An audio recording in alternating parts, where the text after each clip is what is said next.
J'avais plein de peur au départ avant, avec les médias, et puis l'idée vraiment d'une ville qui a été profondément détruite, où on parlait que c'était ni la guerre ni la paix encore.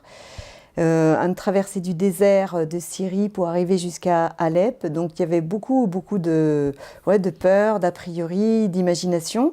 Enfin, tout est tombé. Il y a juste la petite conduite orientale originale de la traversée du désert en voiture qui a quand même été la seule peur, on va dire, pour ma part et je pense pour la petite délégation qu'on était.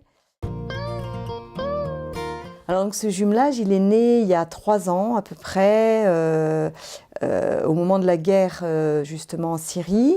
Et c'est la rencontre entre Monseigneur Mariati qui avait lancé un appel général pour un soutien pour Alep.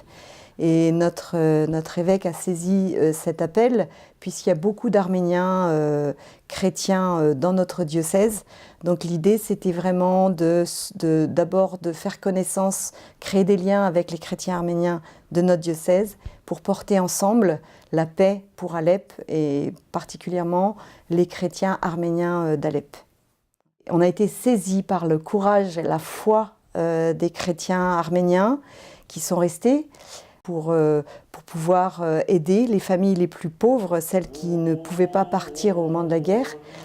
Et c'est vraiment une leçon de courage et de foi immense qui s'appuie sur la foi au Dieu tendresse pour se soutenir les uns les autres, pour construire, pour bâtir. Moi, c'est vraiment ce message-là que je reçois, que j'emporte, que je désire partager, en tout cas pour nous ici. Ouais.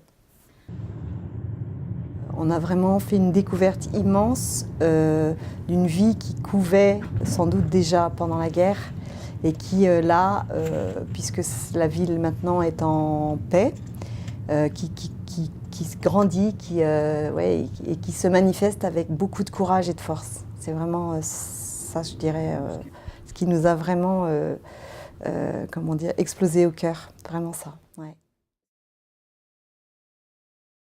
Donc on a rencontré des enfants, des groupes d'enfants qui manifestaient leur joie que la France leur rende visite, que les chrétiens leur rendent visite par des chants, toutes sortes de chants dans toutes les langues. J'étais très touchée par la foi aussi de ces enfants, ces jeunes, avec des chansons de toutes sortes, mais des prières aussi, pour nous dire combien ils étaient touchés. Moi j'ai été touchée par exemple aussi par un message de 2 collégiens disant à travers leur message que pour eux, cette visite de l'Occident, c'était aussi le symbole de la solidarité entre nos 2 églises, Orient-Occident.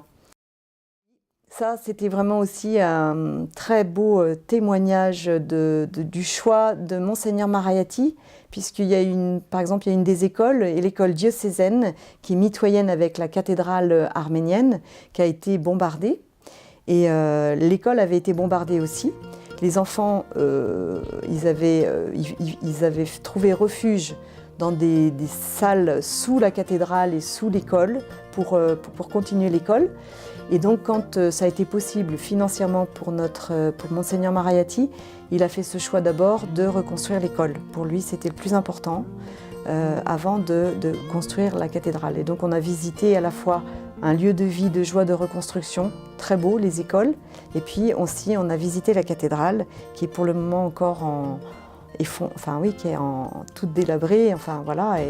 Mais je trouvais ce choix très vivant, dans le cœur de Dieu, très vivant pour l'avenir de l'Église et du pays. Ouais.